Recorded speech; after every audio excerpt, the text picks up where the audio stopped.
Hey everybody, welcome to another Facts on the Ground. I'm Misty Winston and I'm joined by my co-host Jesse Zerwell. Today we have a very special guest. I'm excited to have this person on our show. I wanted to talk to her about a little bit about women in independent media because there are not enough of us. But she has an amazing show on YouTube. You can check it out at Sabby Sabs. So we have the host of that show, Sabrina, on our show. Thank you so much for joining us. Hi, Misty. Thanks so much for having me on. Yeah. Thank you for coming on. So your channel is actually really interesting. I started watching you, I don't know, maybe 3 or 4 months ago. I found you through Nick, actually, Socialist MMA for everybody out there. But it's kind of like this awesome mix. Like you used to do like glam bag, like what do they call them? Unboxings. That's it. My kid loves unboxings. I don't know, she watches kids unbox toys and I'm like, how is that fun? But she likes it, whatever. So yeah, but then you started moving on to like more political content. Have you always been kind of political, or is that something that really you just started really focusing on recently? Yeah, so I actually got involved in politics when I was a teenager, after joining my high school debate team. So that's actually how I got involved in politics. But I was a Democrat, and back then I just knew about two-party system, and I thought Democrats were good at that point in time. And then it was around like Obama's second term. That's when I started to feel a little bit differently. Mm-hmm. And I started watching independent media on YouTube. So I've been watching leftist channels for a long time. And for me, I think what pushed me to kind of do this was that I just didn't feel like there were a lot of, women, leftist commentators, and I didn't feel like there were a lot of African Americans either. And so I was both. And because of that, I was a little hesitant about doing this because a lot of people don't want to be one of the only ones. But there were two issues in particular that really gave me like a kick in the butt, and that was reparations and defunding the police. And what I noticed was that some of the really popular like commentators that I watched that had really large platforms were against reparations. Mm-hmm. And in reference to defund the police, they were like, yeah, we get it, but it's just not popular. And I remember just like cringing and just being like, no, what are you doing? Because Nick and we were just talking about this. We're like, when they make comments like that hurts the movement. Mm-hmm. And so it's like, if you have over 1 million subscribers, you just told 1 million people that defunding the police is not a good idea. Yeah, so maybe that it's not a good idea, but that it's not worth fighting for because it's not popular. Who cares? It's the right thing. Who cares? Popularity is not a big deal. Right. So that made me think about things. And I thought, like, what if Dr. King would have been like, hey guys, I know you want equal rights, but it's not popular, so I'm not going to do that right now. So that really like gave me like a kick to like just go ahead and go for it. Yeah. And that's really why I wanted to talk to you so much about this, because I mean, obviously I'm not Black, but I have kind of a similar story, just in terms of there not being enough women in independent media. Mm-hmm. I didn't want to I was very hesitant to do this because putting yourself out there publicly, that's a whole thing. And there's a lot you have to deal with, as I'm sure you know. And so, yeah, like I really wish that there were more strong women in independent media. So any chance I get to speak to one and like kind of, brainstorm with, I'm all about it. And I'm glad that you brought up the fact that there aren't enough Black commentators too. I actually just spoke to RJ from Fred Hampton Leftist yesterday. And we talked about that a lot because, I have noticed that it has been a problem for a long time. And I'm really good friends with Nico House. He talks about it all the time. And it's a real problem. There are a lot of voices out there that just are not getting heard. So, I'm glad that you use that as kind of like a motivation. And those are two issues that, I mean, don't get any coverage. Nobody talk. And you're right. It's because it's not popular. We talked about reparations a little bit when we talked to Awkward about why am I forgetting? 10 demands. Thank you. I was going to say 10 questions. I'm like, that's not right. That's so not right. But yeah, but for me, like talking about reparations, it feels kind of weird. It's not, you know what I mean? Like, I don't know how to navigate that. So yeah, I'm super happy to see you in the media space, but I have noticed, do you experience ridiculous amount of pushback and or hate. Have you noticed? Because Fiorella, who is female and brown, she gets an exorbitant amount of hate. And I've noticed that it's like really like disproportionate to like her co-host Pasta, who's a white man, gets very little, and Fiorella gets a ton. Have you noticed that you get that as well? Yeah, I usually get two ends of the spectrum. I'll get like the hateful comments, or I'll get the, are you married? And I'm like, yes. That's so funny. Like one way or the other. It's really right? weird. There's no in between. They either love you or they hate you, right? Yeah. So ridiculous. Oh boy. Yeah, but you're good friends with all the people at Fred Hampton Leftists. And again, I talked to RJ yesterday. And he was talking, I guess you're gonna be on their show this week. And I was like, I'm talking to her tomorrow. I beat you. But yeah, they're great. Like I'm super excited about their show. I've been a fan of all of them on Twitter for a long time. Nick, when he first, because he used to be a shit lib. Sorry, Nick. But it's true. And so when he started like transitioning into more like progressive leftist ideas, I gave him like a really hardcore side eye. It's kind of like, you know, when Peter Dow claims to now be a leftist, or even Ryan Knight, like I'm always like, sure you are. But yeah, he's made like quite the progression. So I'm really excited for them. They seem to have a great show going. So hopefully that will encourage more people to come out and talk about stuff. I know you've done show, like you've interviewed Awkward, you've talked about defunding the police and stuff. Do you get a lot, like an extra amount of hate on those videos? Because when we do those videos, that happens to us. Oh, absolutely. Especially the one with Awkward. Some of the comments I had to delete because I was just like, yikes, I do not want people to see that. But yeah, the interview I did with Marianne Williamson about reparations, that one got a lot of hate from people about that one. She's surprisingly awesome on that issue, you know? Yeah. And the whole purpose for me doing those types of interviews is to educate people.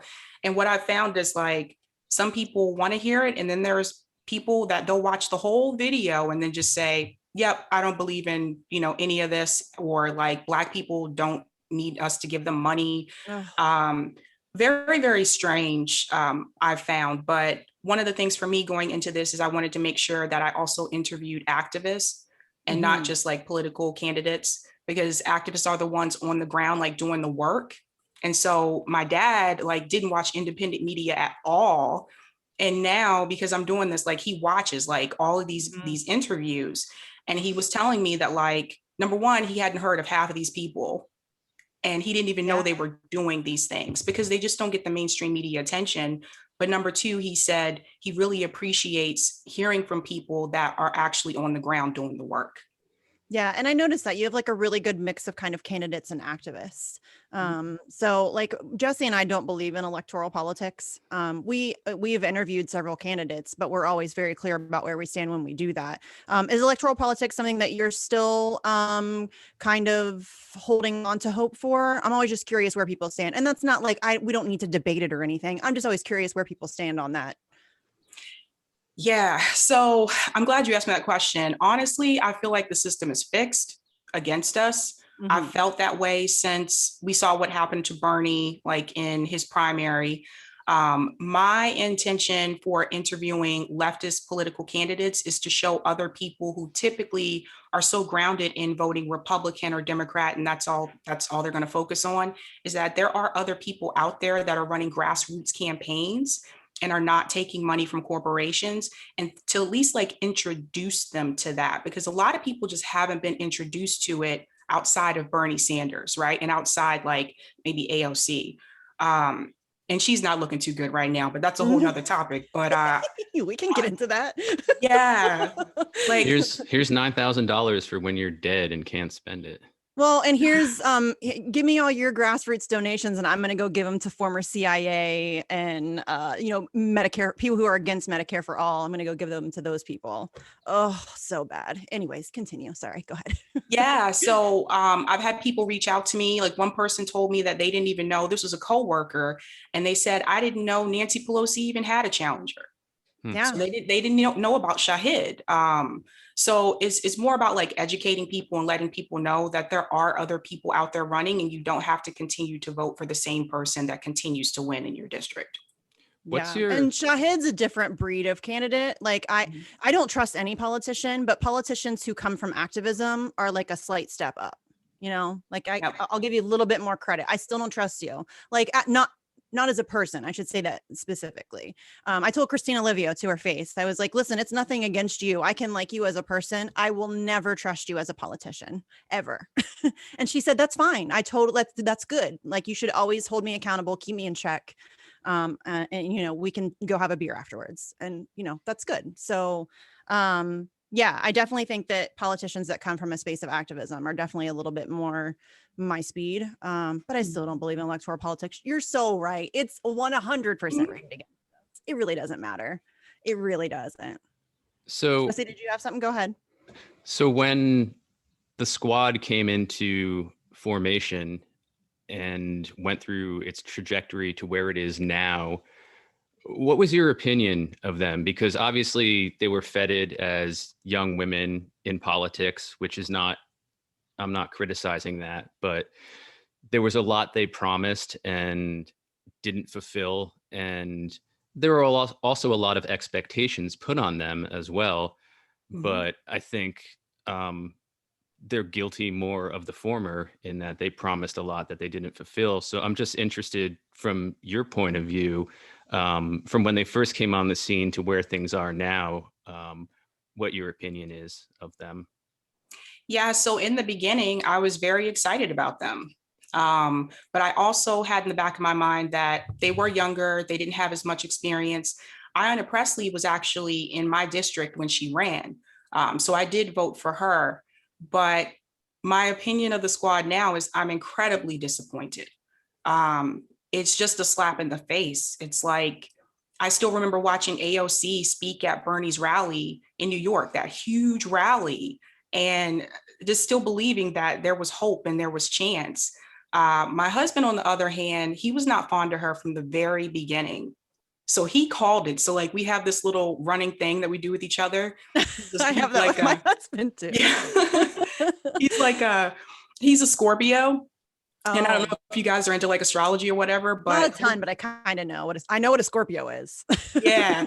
So like there was a meme going around for a while on social media that said, Scorpios be like, I see fake people. Mm-hmm. And that is totally him. Like he knew from the beginning, he was like, there's just something about her that I don't feel is real. So he saw it early on. I still had hope. And then when Force the Vote happened, first of all, the Force the Vote town hall, the fact that all of those people were invited and not one person could show up and show their face. Gross. Very disappointed about that. They didn't force the vote. They didn't fight for anything. So to me, I was just like, what was the point of electing them to go into Congress and to make this change? And then they didn't do the change. No, they did none of it. And that's what I find so frustrating. And when people get mad at me on Twitter for criticizing them, what have they done? Seriously, I want to know, what have they done for you to make your life better? Because the whole point of the squad, they came from the Bernie movement. Like they came out of the Bernie movement that had just gotten royally screwed over by the Democratic Party. And the point was, we're going to go to Congress and we're going to challenge the Democratic Party establishment, not Republicans. They were going to go in and challenge the Democratic Party establishment. And, you know, within like a month, AOC's voting for Nancy Pelosi. They're all voting for Nancy Pelosi for speaker. That's ridiculous. No progressive ever should even consider voting for Nancy Pelosi. I don't care if that means a Republican becomes Speaker of the House. You don't vote for Nancy Pelosi. She is the enemy. I mean, that is who stands in the way of progress. So it's very bizarre to me that all of these people are willing to make so many excuses for them when they have genuinely not done a damn thing for anybody. They've capitulated at every turn. They are constantly going back on promises. They had an opportunity to force the vote for Medicare for all. They didn't do that. They said that they couldn't do that because $15 an hour was more doable. Then they didn't even fight for $15 an hour. And there are still people out there who are more mad at the people criticizing criticizing them than they are them. And it's a very bizarre thing. Do you think that comes down to just cult of personality, where people are so desperate for somebody to cheer for and root for that they need somebody that they think is on their side? Because that's what it seems to me. It seems to me that people have just gotten to the point where they've started to like celebritize politicians. I call them celebriticians. And it's like this weird fangirl crush on a boy band or something, where, you know, they've exalted them to this level where they're above criticism. Do you think that's kind of what we're witnessing with the squad? That is a big part of it. I mean, they were put up on a pedestal. I mean, they were on the cover of magazines. They were treated more like celebrities than they were politicians. And I think along the way, people forgot that they were politicians and that they still do some of the things that politicians do, which is telling you they're going to fight for things. And then they get in office and then they don't do it. And they worry more about, am I going to get on this committee, or am I going to get this seat? So they are politicians, and that is something I do want people to understand. And when you start to idolize people and you've been doing it for so long, it is really hard to hear criticisms about them and to accept it. Yes. Yeah, and 100%. I think that extends to the Democratic Party as a whole. Those who are loyal to it just can't picture any other alternative. And as well, that's what I like what Sabby does on her show, is like she was saying, she introduces people to a different type of politician, because I think there are a lot of people who, being a Democrat or being a Republican has very much become part of their identity, like part of who they are. And so challenging that feels like a personal attack. If you challenge the Democratic Party, or if you say that Democrats are bad, that feels like a personal attack. And I think that that's something that we're going to have to combat going forward, because it really has become like an identity thing for a lot of people. And that's really unfortunate. I mean, I think politicians should never, ever, ever be idolized or looked up to in any way ever. They should always be scrutinized, criticized. Like, you should be constantly watching for them to make mistakes. And that may seem unfair, but I don't really care, because the things that they do impact the lives of millions and millions of people. And so if you allow yourself to get to this place where you're no longer able to either criticize them or hear criticism of them, that's dangerous. That seems like a really bad plan. So yeah, that's not good.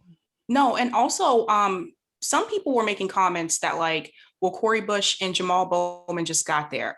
Okay, I get that. But let's all remember, back when Trump won, he just got there too. And that didn't stop him from making immediate changes and fighting for things. So I don't buy that, man. Like, that's when you should do it. Don't wait until you get settled and get comfortable. People are still saying that about Joe Biden. And like on his first day, he signed like a giant stack of executive orders. But then when it's like $15 an hour, they're like, oh, he just got there, give him time. No, that's bullshit. Stop it. He's got carpal tunnel. He can't sign that much in one day. Yeah, give him a break. He needs like a few months in between like signing sessions. That's nonsense, you guys. He can do stuff right now today. He could completely wipe out student debt today, right now. Like, literally somebody could go hand him a piece of paper and he could sign it and it would be over.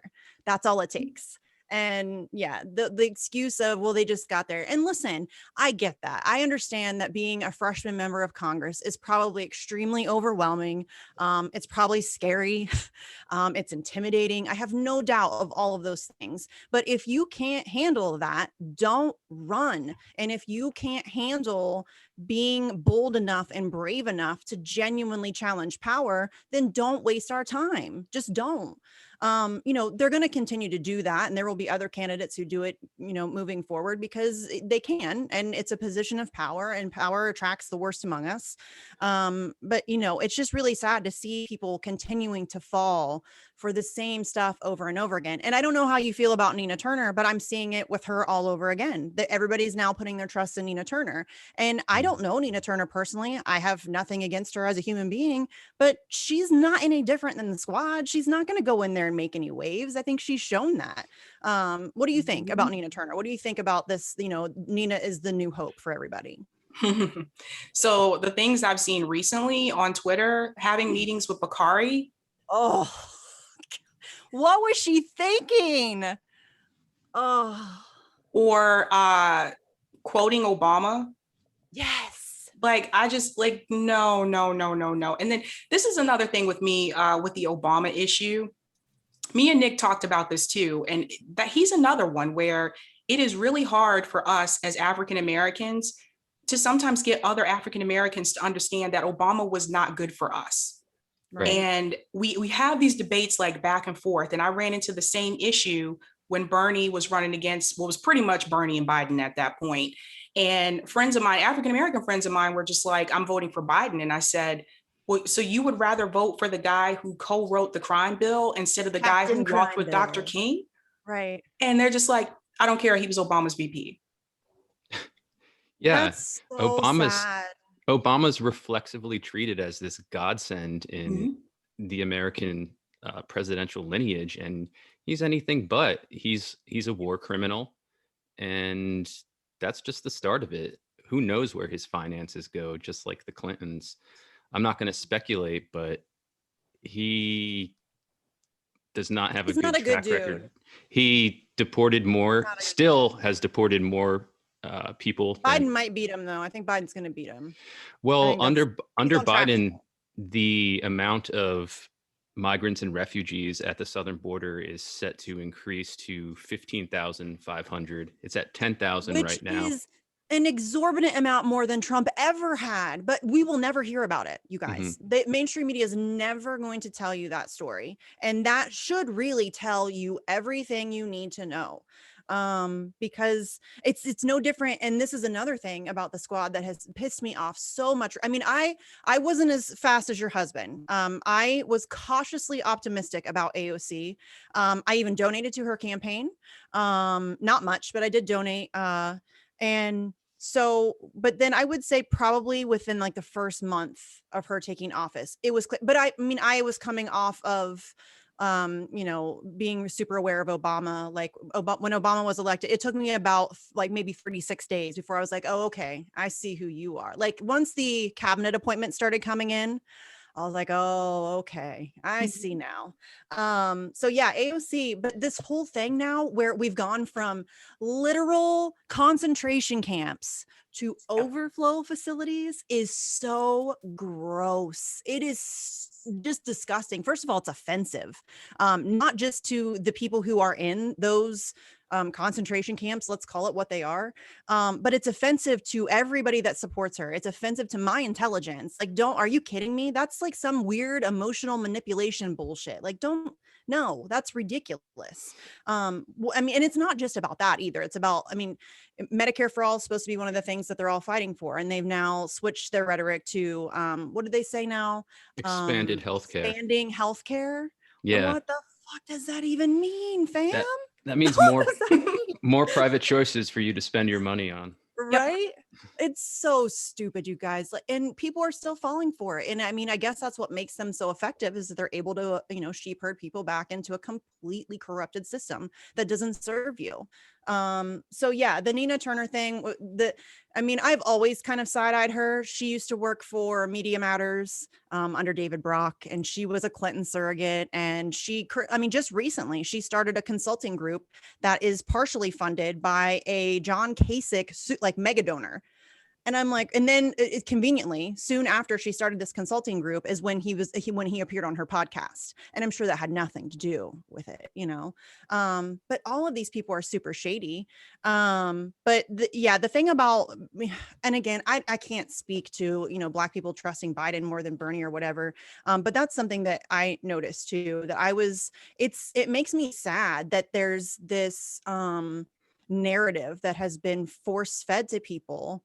I mean, not just to Black people, but to everybody, that Democrats are the good guys and they're the ones working for the people. And that's so very clearly not the case. Have you noticed, because I've noticed over the past 4 years, but really the past 2 years, that there seems to be a lot more people aware of the fact that it's all a sham. Have you noticed that there's more people, or is that just wishful thinking on my part?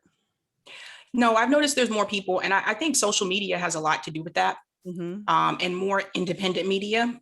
I think the people that is going to be hard to win over are a lot of older voters, particularly those in the South. And I used to live in the South before I lived in Massachusetts. And you're talking about, you have a population of people that mainly watch like CNN, MSNBC, or Fox News. They believe everything that is said on those channels, and which, by the way, when I learned journalism in school, that is not the way we were taught to do journalism. It was actual like investigating, like you're not supposed to be biased, you're supposed to give the facts, but that's not what we see on cable news. But a lot of people watching that stuff, they just don't know. They don't even realize like you can hear about the same story on CNN and Fox News, and it's told two different ways. Mm-hmm. You're being too generous calling them journalists, but Yes. They really are just like let that paid go. propagandists. Mhm. There, and I don't even know, like, there's this great clip of Noam Chomsky talking to a reporter, and the guy is saying, "So what, are you saying I'm lying?" And Noam's like, "No, I think you believe everything that you're saying, but I know that if you didn't believe the things that you're saying, you wouldn't have the job that you have." And I think that that's what we're seeing is, you know, you said that when we're in journalism school, that's not what we learn. But I think that these cable networks have honed the ability to be able to find the people who are willing to be boot licking mouthpieces for power, and that's a real problem. And I've always been curious, and I mean, given that you have a background in journalism and you are in independent media, do you think that we are going to be able to combat the immense propaganda game in this country? Because my friend Steve Poikonen says it all the time. The United States is by far the most propagandized country on earth. And he is absolutely right. I know that sounds crazy. Everybody's like, what? North Korea? No. And it's just a lot more subversive in this country. It's not as in your face. It's not as, you know, glaringly obvious. But do you think that we even have a chance? We've seen over the past few years, especially recently, that the censorship is being amped up to a whole other level. Do you think we have a shot at kind of combating the level of propaganda that they're throwing at us right now? I think it's going to be really difficult. Based on what I've seen with the censorship, with YouTube, luckily there are other platforms that are like making their way, like more people are going to Rockfin. Odyssey, I'm on Odyssey too, but I wouldn't really consider that a space for a good space for independent media. I think Rockfin is better at that. But with Rockfin, you do have to apply. So, you know, there's a thing with that, but I think we're going to see more platforms come about competing with each other. The problem that we're going to run into is YouTube's owned by Google, and Google is the #1 search engine in the world. So the majority of people are using Google, which is connected to YouTube. So someone else, unless someone comes out with another search engine that can like trump that, and that could take a long time, but somebody needs to break that up, in my opinion. You break up Google and YouTube. Yes. But the censorship thing is going to be the biggest problem. I got a flag for, and this is funny, not even a political video. I said one political thing. I did a video a while back. It was right after George Floyd, and it was called Let's Talk About Race. There was no profanity.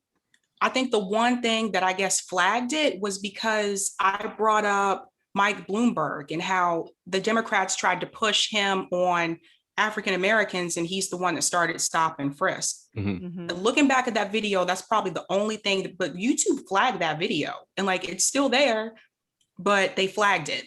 So you may not see like ads like run on that video. So it's little things. I mean, I talked to Franco. He told me about what happened with like his live stream, like, and they're clever about it too, because they don't tell you exactly what you did wrong. No, it's very vague. Yeah, they just send you this. It's very Kafka-esque. Yeah, just this vague message, spam or deceptive content, or which could be anything. Right. So I think it's going to take more people coming from YouTube and going on to those other platforms. The trick is going to be like, how do you convince your audience and other people who are so conditioned to using YouTube to switch to those platforms? 100%. And I think that actually we're on Rockfin, and we have noticed, or at least I have noticed, our follower count, I think it's called follower count on Rockfin, and then subscribers on YouTube. But we're like over half already, and we've only been on Rockfin for a few months. So I think that a lot of people, at least in our circles, are catching on to the fact that Rockfin is much better. And you're right, a lot of people don't want to sign up. I get that a lot. Like, I don't want to put my information in to join Rockfin. And I get that. Like, I 100% get that. But you're right, we are going to have to start looking for, we need to decentralize our platforms and the way that we find information. I think a lot of content creators need to start email lists and, you know, try to get websites up or whatever they can do, because the censorship is only going to get worse. I mean, we just saw it over the weekend. They had we had the Assange protests for the 2 years since he's been arrested, and Convo Couch, as they're in LA doing these protests, they got some kind of like week, they can't live stream for a week. And they're trying to cover these protests. And you're right, it's like this vague, you spread misinformation or whatever. And they don't tell you when or in what video or what you said or what you can do to fix it. They just say, sorry, you can appeal if you want to, but you don't get to live stream for a week. And it's hard for me to think that, I mean, I hate to be like tinfoil hat wearing, but it's hard for me to imagine that that's not intentional. You know, we see it happen all the time. The last time there was a massive like demonetization effort, it was like everybody got hit at the same time. Everybody, Nico, Convo Couch, Franco, a ton of people like that hate me, that all got demonetized. They were talking about it all at the same time. It happened in like one fell swoop. And that's scary that they can just take everybody out like that. And the demonetization aspect, I liken it to economic sanctions. It's basically like they're trying to kind of just freeze people out of being able to do this work. Because a lot of people get to a point when you get to, you know, being like Franco or being like Nico or Convo Couch, this now becomes your job. You're dependent on this to make a living. And if they start demonetizing you or taking away your ability to accept super chats or whatever it is, that really hurts. Like that really impacts the way that you live. And if you can even continue to do this work. Is that the only time that you've ever specifically noticed that you've been hit by some kind of censorship by YouTube? That was the only time I was hit with censorship. It was just random and weird. And it was like way after that video had been posted. So not even immediately. And I have like TubeBuddy that is supposed to tell me if I have like risky content before I post it. Didn't tell me that. So I figured it was fine. And then like weeks later, I got hit with that. But I think it's funny though, they only go after certain people because I don't see TYT's videos getting taken down. No. They're corporate friendly. Funny That's not going to happen. That's not, Jeffrey Katzenberg will protect them. It's fine. So speaking of censorship, where do you stand with regard to what's been happening to Julian Assange? What's your take on that? That's not a surprise, Jesse. to me. What's that? No, go ahead, Sabby. Yeah, it wasn't a surprise to me. And I felt like it was only a matter of time. I think it was about 2 years ago, I saw a video from David Pakman, who I don't watch as often, but I clicked on it because he said YouTube, it was something like YouTube demonetized, whatever. And I clicked on it and he said, I want to show you guys YouTube demonetized all of these videos of ours. And David Pakman is not risky, right? Like I don't consider his content to be risky. And so when I saw they came after him, that made me think like, well, who else are they going to come after? So the Julian Assange censorship does not surprise me at all. They don't want people talking about it. No, Right. they definitely don't want people, like, you can't even put Julian Assange in a title. In fact, Hardlands Media made a conscious decision that they were not going to talk about Julian Assange on YouTube anymore, that they were going to leave that content for Rockfin. They told their audience, they were being upfront with everybody, listen, YouTube is being very weird about Assange coverage, so we're not going to talk about it on YouTube anymore. If you want to see that content, like they would do like a thing, like they'd do a show and then they'd say, okay, this is the part where we're going to talk about, you know, the thing that cannot be named. So go over to Rockfin and check out that video there. And they still got demonetized. They've still been targeted since then. And they have actively self-censored themselves, and like in a conscious way. It's not like they were, because I think a lot of people self-censor, you know, subconsciously because they're afraid. But they like made a conscious decision to not cover Julian Assange on YouTube anymore. And it didn't matter. They still got hit anyways. So yeah, I think that, you know, what is happening to Julian Assange is really horrific, and it's incredibly dangerous. And they are doing it out loud and in the open, but the fact that they are able to do it without a lot of people knowing about it, because nobody talks about it. Mainstream media never covers Julian Assange, ever, ever, ever. I mean, we just had an anniversary of collateral murder and the anniversary of his arrest, and I would be willing to bet that not a single mainstream media pundit or outlet did anything on it whatsoever. Tucker Carlson, Oh yeah, maybe for all Tucker. his sins, but yeah, Tucker Carlson actually had Andrew on. My dude Andrew was on Tucker Carlson. That was kind of cool, actually. I hate Tucker, but it was kind of neat to see Andrew on like mainstream news with his little hat. Andrew and his little hat. He's so funny. His best. Yeah. Tucker Carlson's a piece of shit, but he does cover Julian Assange, and that is like a very conflicting thing for me. I don't know how to feel about it. So yeah, I think that do you find yourself self-censoring a lot? Because we don't. We are also not monetized. We've made like a conscious decision to not monetize so that we can try to fly under the radar. But do you find yourself self-censoring a lot and like being mindful of what you say and what you cover?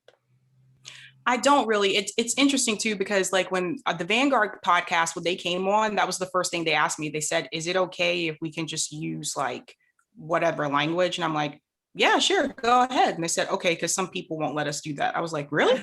Yeah. I'm just like, if they flag it, they flag it. I'm just like, whatever. YouTube, I would not bank on. Like, and I would say that to anyone that's a content creator, because they're not just coming after independent media. They've been coming after other content creators that don't do independent media as well. There was a guy who had like a Bitcoin channel, was really popular. And he posted on Twitter, he said, guys, YouTube took my channel down. They just took the whole thing down. And he had been on there for a long time. But I honestly think this started a while back, but it was done in the form of suppression. Because about a year and a half ago, I started noticing if I typed in like Bernie Sanders in like YouTube search, I wasn't getting independent media anymore. I was getting like Fox News and like CNN. And it used to be when I typed that in, I got independent media. That's actually how I found a lot of independent media channels. So they started this slowly, doing it in a form of suppression. So when people came out a couple months ago and said YouTube is suppressing leftist content, I'm like, they've been slowly doing this for a while. They just try to do it in a sneakier way. Yeah. And it used to be like your autoplay. I would watch like, let's say a Jimmy Dore video, and then suddenly it would be followed up with an MSNBC video. And those two things don't go together. Like there's no reason why the algorithm should be like, oh, she watched Jimmy Dore, let's show her Rachel Maddow. No, that doesn't make any sense. You should be showing me like a Lee Camp video or a Ron Placone video, not Rachel Maddow. They have to cleanse your brain, right? Rachel's. They have, what'd that guy say on CNN? We have to bring them back into the mainstream. Back into the fold. I can't believe he said that out loud. Yeah, it's crazy.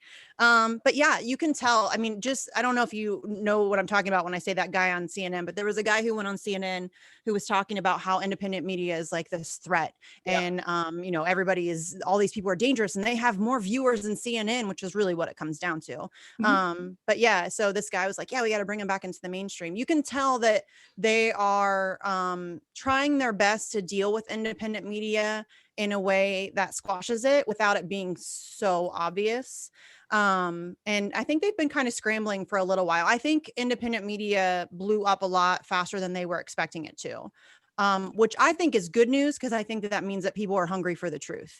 And that people really are looking for other sources of information. And I think a lot of people have caught on to the fact that CNN and MSNBC and Fox News are feeding you bullshit all the time. Yeah, and they're all studio journalism too. They don't have bureaus anywhere. They don't have a bureau chief in the Middle East. Oh, come on. Anderson Cooper will sometimes stand on like a posh hotel balcony in his tight t-shirt and pretend he's in a war zone. Yeah, or on a hill in Jerusalem as the IDF murders more Palestinians. Right, but he pretends that he's there in the thick of it, and it's good times, lots of fun. But I think that's a big problem though that we see in our media, is that these people just aren't on the ground. They dress up in their smart suits every night and they go on and they do their shows and they talk about basically what amounts to gossip and infotainment. There's nothing substantive about it. The only thing substantive about watching those programs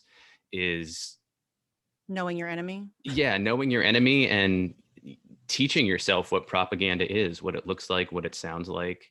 And that's a huge problem as to why there are so many things going on in our name that we don't know about, and why people like Julian Assange can be persecuted for being journalists. Mm-hmm. An actual journalist. Like, this Right. is somebody who has broken more stories and who has exposed more corruption and criminality across the globe, not just amongst governments, but also amongst corporations, than all other journalists combined.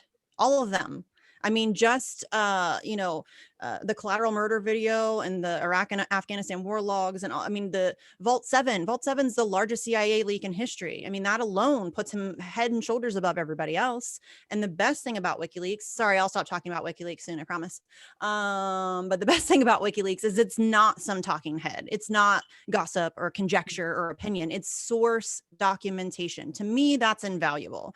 That is, it's not like Julian Assange coming out to give his opinion on, some war crimes. It's Julian Assange saying, look, here are emails and videos showing you evidence for war crimes. You figure out what you think of this. Here's the information, figure it out for yourself. And that's, I mean, to me, that's the way journalism should be. It should be like a science. It should be just hard and cold facts.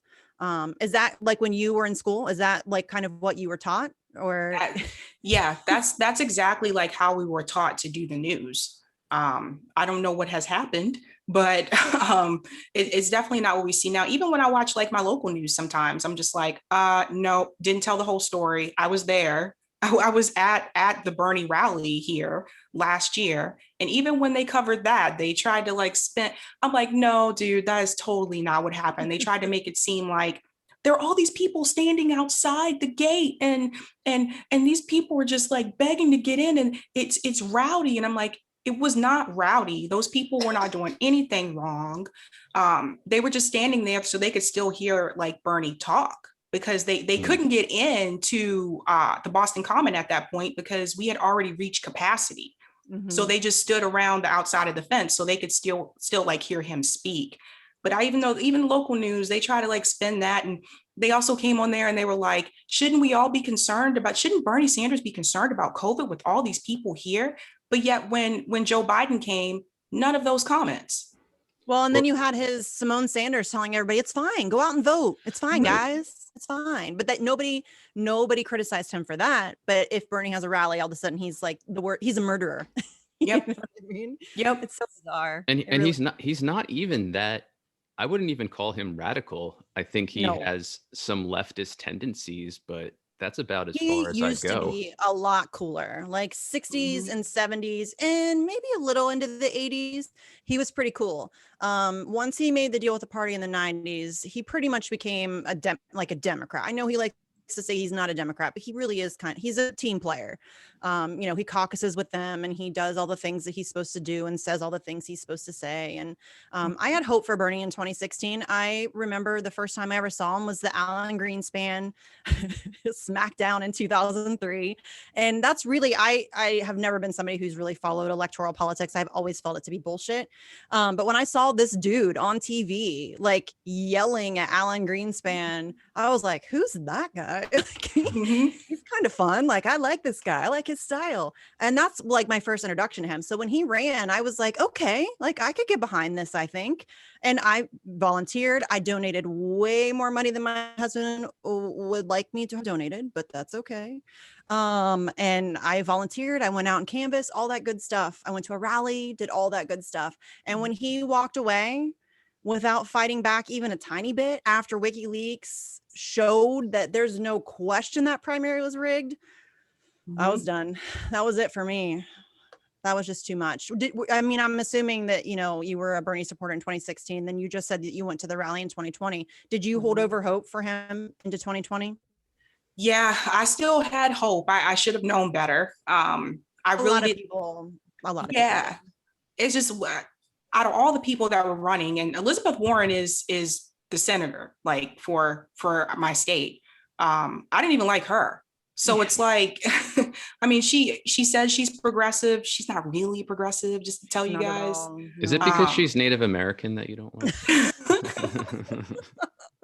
Yeah, her stories crack me up. Like, she's always twisting her stories. But No, like Bernie, in my opinion, in that race was the front runner. And it still blows my mind. Like Super Tuesday was very hard to watch, like on TV, because like you said, I was at Bernie's rally. There was over 10,000 people there. And to see Massachusetts go to Joe Biden, I was like, are you kidding me? I've never even seen a Biden bumper sticker or sign. It didn't happen though. Come on. I'm so tired of people pretending like that primary wasn't just as rigged as 2016. We might not have quite as much evidence because Julian Assange was in Belmarsh. But that primary was rigged as fuck. I mean, come on. Joe Biden couldn't fill like a library. And Bernie had tens of thousands of people showing up at his rallies. I mean, it doesn't take a rocket scientist to figure out that there's something that doesn't smell right there. You know, it's so bizarre. And the fact that he laid down and took it again and didn't fight back again, like that's, to me, that people keep trying to say, oh, well, he's a good guy. No, he's not. I hate to be the bearer of bad news, but Bernie Sanders is not a good person. You do not fleece millions of people for millions of dollars, hardworking American people. You don't promise them, hey, we're going to fight for people we don't know, and then get obviously like screwed over again, and then just walk away and go gaslight for a war criminal. He's not a good person. People need to come to terms with that. It's really bad. What did he say? You can make $1 million too, or you can be a millionaire if you write a book too. Now it's like you can be a millionaire if you fleece millions of people too. Yeah. Yeah. It's just, to me, that's gross. And the reason why I feel so strongly about that, and the reason why for me it was enough to walk away in 2016, is because when I was volunteering, I met people who were literally skipping meals so that they could send him $10. And these were people that believed in him, and that not only believed in him, that needed to believe in him. These are people who are hanging on by a thread, like barely surviving, and were literally skipping meals just so that they could send this guy $5 or $10. And the fact that he then turned his back on those people and walked away and didn't say anything, nothing. I mean, and if you even ask him about it, he gets pissy about it. And I mean, there's one video of a journalist asking about it. He's like, I know what happened. Yeah, slaps the mic away. And it's like, I know what happened. I know, I was there. That's just so gross to me. Millions of people worked extremely hard for him, and he couldn't be bothered to even say anything. I mean, let alone push back, but to even like mention it, to even acknowledge that, hey, we just got screwed over. And then to jump back into the Democratic Party and accept the position of outreach director and then go on a hand holding tour with Tom Perez. Nah, that's not a good person. But that's the thing about having someone that's a politician lead a movement. Yeah. And Jay from Fred Hampton Lessons, he was talking about, he was talking about this when he came on my show. He was like, this is why you don't have a politician lead a movement, because Bernie Sanders, like, yes, I really believe that Bernie really, was believed in what he was fighting for and wanted those things to happen. But at the end of the day, his alliance, he was connected to the Democratic Party, even though he's an independent. So when Joe Biden started winning and, he didn't do well on Super Tuesday, and he was like, okay, he finally was just like, I'm just gonna, suspend my campaign, suspend the race or whatever. It was just like, things just went back to business as usual. Whereas like all these people came out for you because you said that you were leading a revolution to transform this country, and you just pieced out. Yeah, without even a little bit of pushback. And then to call Joe Biden a decent man and a good friend, that's just gross. And I don't know, you need better friends. You need better friends. If the Iraq war guy and Captain Crime Bill and, you take a look at any video of Joe Biden throughout his career, and the scumbag just oozes off of him. Like, he is a scumbag through and through. It's not even, there's no question about it. I don't care that he's tried to like reinvent himself as like Uncle Joe and like cool Uncle Joe with the stupid sunglasses. He's a scumbag. It's apparent. And for Bernie Sanders to be gaslighting people, his own supporters, about Joe Biden was seriously disturbing. I mean, he did it with Hillary Clinton, and that was pretty gross too. But to do it the second time, oof. That was pretty brutal. But it was already decided like who was going to be our president. And what I mean by that is when Obama won, first of all, I believe Obama was propped up from the very beginning, looking back on things. I think it helped him that he ran against John McCain. John McCain didn't have a lot of support. But what was supposed to happen after Obama is that Hillary was supposed to come in next. Shocked everybody when she didn't win and she lost to Trump. She lost to Trump. That's still, I hate Hillary Clinton, so it's like my favorite thing. I love it. Yeah. So then I like how she wrote a whole book called What Happened. It just needs one sentence. I lost to Trump. And no, the coolest thing is like it's the question and the answer on the same book cover, because it's like, what happened? Hillary Clinton. Yeah. That's what happened. Hillary Clinton ran. Yep. Yeah. So it's like, so then Trump won, and then they were like, Trump is so terrible. We need to get him out. He cannot go into a second term. And so they're like, let's go with Joe, because Joe was Obama's VP. African Americans like Obama, so they're going to like Joe too. And in order to win the Democratic ticket, you have to win the African American vote. And so Joe was kind of like a compromise. He was not supposed to be the one to come in and do this. And then when he started polling badly, like throughout the primaries, then they tried to push Kamala Harris on us. And you remember that didn't work out well because they realized she had like really low support with the African American community. Tulsi ended her at that debate. Yep. Tulsi absolutely destroyed her. If you look at the numbers, you know, her approval ratings, it's like that debate is here and then it tanks. And I'm not a Tulsi fan. She's an Assange supporter, so obviously I appreciate that and respect her there. But there's a lot of things I don't like about her. I'm not a fan. But she ended Kamala Harris in a beautiful way, and it's one of my favorite things to watch. And then let's give some credit to Anderson Cooper, who's a douche canoe. But the fact that he made Kamala Harris watch that back, like live on camera, backstage, was glorious. And then the steam coming out of her ears, and she was and then I know I'm a top tier candidate, and it was so good. It was the best thing Anderson Cooper's ever done, I think. Yeah, he can be a sadist when he wants to, right? It was so fun. Yeah, I mean they tried so hard, and they tried to push Pete when Biden wasn't doing well in the polls, and Pete, and I was like, that's terrible choice. He's terrible with the African American community. So I knew he wasn't. I was like, there's no freaking way, man. They were really running out of options. And what they were really banking on was, how can we find a way to prop Biden back up? And Biden was just performing terribly, like during the debates. So that's where Clyburn comes in. And having lived in South Carolina, and I went to college in South Carolina, Clyburn comes in, stands up in front of everybody and says, we're going to elect Joe Biden. And Black people in South Carolina have a lot of respect for Jim Clyburn because he's from the community. I don't have respect for Clyburn because I'm not from South Carolina. He wasn't part of my community. And honestly, I don't feel like the things that he has done as a politician just hurts the African American community. But people will still vote for him because he's from the community. That was all it took, was for Clyburn to come in and to make that statement. And then Joe Biden won South Carolina, and that changed everything. Yeah, and it feels like there's a lot of like a loyalty thing with a lot of voters, like especially, and you see it now still with like the squad, where people who were excited about AOC when she ran in 2018 have now like hitched their wagon to her, and it's like a loyalty thing. And if she fails, it kind of means they fail. It's like that weird, they intertwine their identity, and so then it again becomes like a personal attack, and it's really weird.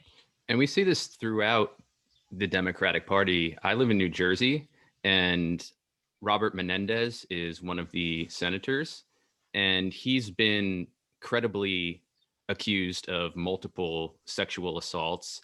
He's been credibly accused of extorting money, and yet people continue to vote for him term after term. And it's dude, I have Jim Jordan. I'm in Ohio. Jim Jordan. This is a dude who like knew about sexual assault and harassment, all kinds of things at the Ohio State wrestling program, and he still has a job. It's crazy. It's like people I don't know what that, I would be super interested to like talk to somebody in psychology or something to try to figure out what that is, where people just keep voting for the same schmucks over and over again. Doesn't seem to matter how terrible they are. It's really bizarre. I think a lot of it's reflexive and goes back to what we were saying about people having fealty to one party or another, and they're used to it. They've been used to it for so long that stepping outside of that probably doesn't even occur to them. So, which is not to say they're stupid. It's just, well, I think a lot of people have also been propagandized to think that that's the best we can do. Exactly. Like, we have a two-party system. You can't vote third party, or, you know, you're going to ruin the election. And why do you love Trump? And, you know, like, it's this whole thing where we've been taught that this is the best that it gets. And Americans have just been beaten down so much over decades and decades that we've just convinced ourselves that this is it. This is what we deserve. There's nothing better. And it really pisses me off because we fucking do. And, you know, but we have to be willing to fight for it. We have to be willing to stand up for it because it's not going to be handed over. And a lot of people either don't believe that we deserve it, or they just aren't willing to make those kinds of sacrifices, which is unfortunate. But I mean, maybe we'll get there. Like I said earlier, I have noticed that and again, I'm kind of in echo chambers at times. I mean, Twitter's an echo chamber, and my activism circles are obviously echo chambers. But I've noticed that there seems to be more of a groundswell. I think people are just done. They're tired. They vote for a Republican, they get fucked over. They vote for a Democrat, they get fucked over. I think that they're starting to recognize that it doesn't matter who you vote for. They don't work for you. I hope so anyway.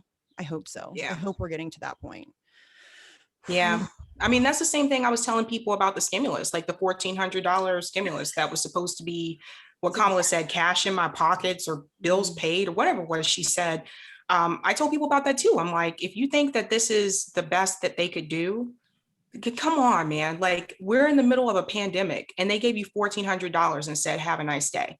The idea that we have to beg for a one-time payment of $1,400 a year into a pandemic that has completely disrupted the economic system in this country and across the globe is ridiculous. We live in the United States of America in the year 2021. They can do better than $1,400. And But the it's reason not they even don't is that because they anymore. know they don't have to. They know that people will just take that and shut up. You're desperate, so here's $1,400, shut up. And people will shut up. And that's sad. It makes me sad. People shouldn't shut up. And it's not even that anymore. AOC put out a thread today about her recent effort with Chuck Schumer to guarantee for those who qualified $9,000 for funeral Pay for your expenses funeral. due to COVID. But you have to prove that the death was because of COVID. And it's like, You guys, she won't fight for health care, but she'll pay for your funeral. it doesn't make any sense. That's so, like, I don't even know what that is. That's so Orwellian, but worse. Like, that's morbid and bizarre and gross, and that she's bragging about it like this is some giant accomplishment. Are you kidding? That's ridiculous. And I understand that funerals are expensive, and people who have had loved ones who have died from COVID are probably struggling to pay for those funerals, and I totally understand that that's like a real thing. But how about you also put some of that effort into fighting for Medicare for all when you have the chance to do so? Because she didn't put up even a tiny fight. Not even a little bit. I mean, like you said, we couldn't even get her to come to a town hall. They were all invited. Nobody showed up. I mean, what's that about? I thought this was one of your like cornerstone issues that you care about so much.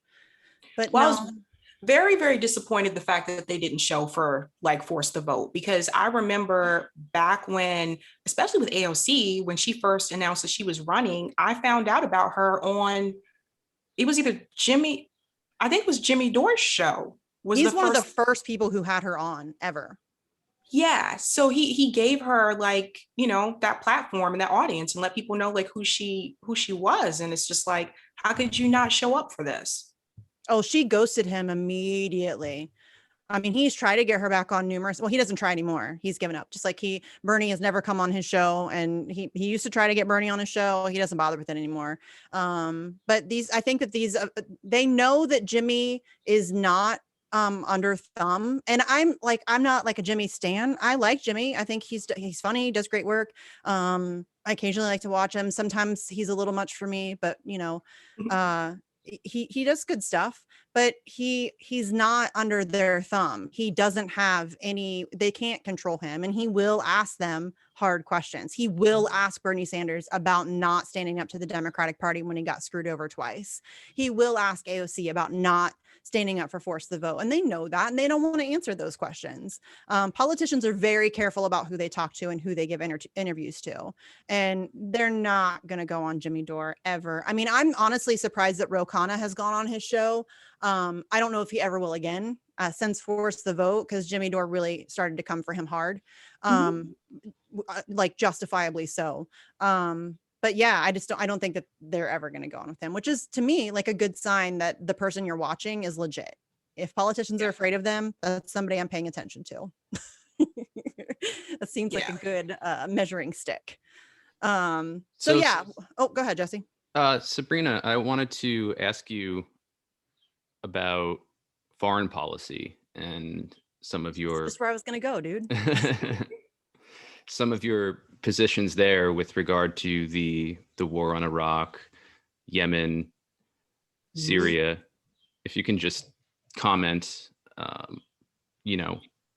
where you stand with regard to those. So it's interesting because I grew up in a military family. My dad was in the military.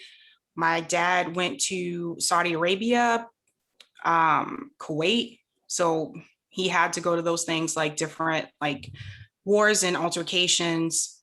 He didn't want to go to those things. Was that during the first Gulf War? Yep. Okay. So I got to see like firsthand how war affects people, and how it affects the people who are living in those communities. And my dad didn't really talk about it much at that time, but as I got older, he did tell me about some of the things that he saw there. And for me, it made me become anti-war, because I honestly, knowing that innocent children are being killed because of war, like these are not the people that you're supposed to be fighting, but you're okay with just blowing up buildings that you know that there are innocent kids there. Hearing about things like kids they can't just leave their house and go to school. They have to like open the door and run, like just take off and run so that they don't get hit with a bomb or a grenade. So my dad has told me some stories about that. And honestly, I never joined the military. I'm glad I didn't. I don't think I could go through that, like after hearing those things. And I definitely understand why some people do have, issues when they come back to the States after they've gone through war. So I was heavily against that. Even after 9/11, a lot of people were like, we need to go get them. I was against that then too, because of the stories I heard from my dad. I knew that innocent people would also be killed. I also growing up, I lived in Germany because my dad was stationed there. And so that was like my first introduction to the world and school and everything in general. And I remember the things that we were taught, like how you're supposed to treat people, how you're supposed to respect people. And so I went to what you call they're called DOD school systems. Some people call them international schools. So we had like American teachers, but we also had teachers from like Germany, Japan, like all over. But they taught us about what Germany learned from the Nazis and what was wrong about it and why they should talk about it, apologize for it, and do better. And when I think about the conflicts that we've had, as the US has had with other countries, I don't feel like we're having that conversation. No, I feel like the answer is let's just go blow everything up. Doesn't matter who gets hurt, and then we'll be done. There's a And I lot of don't approve of that. turning away from it, I think. We've talked about this many times on the show. A lot of it's very intentional. Since Vietnam, Americans don't get to see war. Like, we used to be shown the coffins coming home. There used to be journalists embedded within the, like they were like literally on the ground, like right inside the war zone. We don't get that anymore. And so a lot of people are very happy to just pretend it doesn't exist, to block it out, to, kind of just turn away from it. So I think that that's a lot of the problem. There's also that American exceptionalism thing that we're the good guys and they're the bad guys. And so whatever we do is obviously good. And obviously that's not true. But I think that we have started to see that, like, the anti-war movement was systematically killed off. They've done a very good job at kind of destroying the anti-war movement in this country, but I feel that it's kind of making a comeback slowly. One thing that I've noticed that's been really frustrating for me is that progressive politicians, and progressives in general, I noticed this on Twitter, AOC stands, the squad stands, they don't care at all about imperialism. They don't talk about war. They don't mention Syrian lives. They don't care about Palestine. They'll use it when I call them hipster liberals. So they'll use it when it, like, they can kind of like hashtag it for like cool points, but when it comes down to it, they really don't care. And so, I mean, is that something that you've also noticed that too? Because that's like one of the really big sticking points for me. Like, a lot of people claim to be of the left, but if you're not talking about imperialism, I can't take you seriously as a leftist. I just can't. Like, it goes hand in hand. Well, it's like, one thing I can tell you I've learned from experience is, like, people don't care about people who are far away. Right. If they're not like right here and sound different. And, Yep. They don't care. And even if you go back to what happened in Rwanda, Bill Clinton chose not to get involved with that. Now, he did come back later on and say he felt like that was a mistake, but still, like, we knew that was going on, and people were just like, it's not in our country. People don't care about people who are far away. And the tragic irony of that is that after Clinton came out and said that, offered that feeble mea culpa, that's when the US started to more give itself the, say it has the power to wage humanitarian intervention, whatever that means. And that's when that doctrine, that's the tragedy of it, is that not getting involved and getting involved both led to pretty horrible things. And I think that the propaganda and the rhetoric that used is very telling. I mean, we always talk about humanitarian intervention and frame it as we're the good guys going to help and we're going to liberate these people and we're going to bring democracy and all of this bullshit. And a lot of people who don't have the time to really look into these things, because Americans are kept busy on purpose. They're kept tired on purpose, so that you don't have the time to really examine these things and really look past the surface level of it. And so they get their like 20 minutes to an hour of MSNBC every night when they get home from their 2 jobs or taking their kid to soccer practice or whatever it is.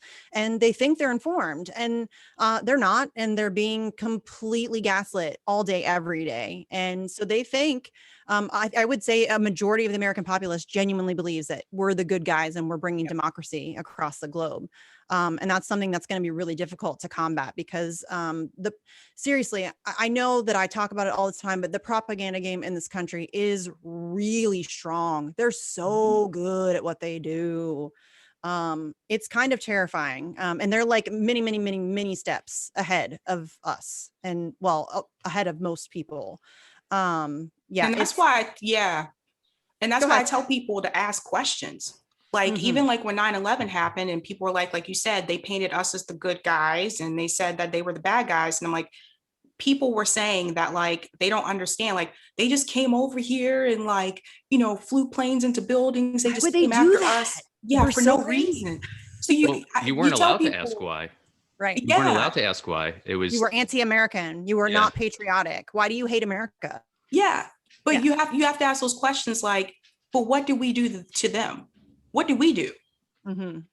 Right. Yeah. What would make somebody hijack a plane and fly it into a building? Like, what? I would have to be pretty damn angry. I would have to be pretty radicalized in order to even think about doing something like that. So yeah, I don't think people ask those questions to themselves. And then, but like Jesse said, it's discouraged. And then criticized. people lost their minds, like Dan Rather Oh, yeah. falsely reporting that he saw Muslims on rooftops across the Hudson River dancing in celebration, and that gets put out there into the narrative, and there are probably a lot of people that still believe that. And then years later, Donald Trump uses that when he's running for president. Right. Yep. Right. And brings it all back up again, and then does the Muslim ban and all of those things. And it's all a giant circle of bullshit. You know, this is what they do. It really is. If you look at it, as sophisticated as the propaganda game is in this country, it really is just repetition. It's the same playbook. They just use it over and over again with different players. Like maybe it'll be Russia, or, you know, maybe it's Muslims this time. You know, got to be worried about Muslims, or, you know, there's always a different enemy or a different, you know, kind of setup, but it's generally the same playbook. And they just use it over and over again because it's incredibly effective. Why fix something that's not broken? So, I mean, that's going to be a problem for us moving forward for sure. We have been going a little over an hour though. I know I feel like I could talk to you forever actually. Yeah. So we would love to have you back on anytime you want to come back on. But I don't want to take up too much of your evening. So do you want to tell everybody where they can find your show and where they can find you on social media? Sure. You can find me on YouTube at Sabby Sabs. That's 2 words. That's my channel name for YouTube. And if you want to see any of my podcast videos, you can also find me on Spotify. That is also Sabby Sabs. And you can definitely find me on Twitter quite often. My handle is at Sabby Sabs with the number 2. I relate to that. I'm there a lot too. Okay. So yeah, our guest today has been Sabrina from the show Sabby Sabs. You should definitely check it out. Like I said, I just started I found it through Socialist MMA. So shout out to Nick. And I've been watching for like 3 or 4 months, and she does great interviews. The one that you did with Shahid. Why do I always do that? Shahid was really good. And then who else did I see that it was another politician that I was surprised by that I really liked your conversation with, but I can't remember who it was now. It doesn't matter. I don't know why I even think it matters. So yeah, anyways, thanks for coming on. We appreciate you taking the time out to talk to us. And yeah, I guess, and thanks everybody for watching, and we will catch you next time. Thanks guys. Thank you, Sabrina. Bye. Thanks so much.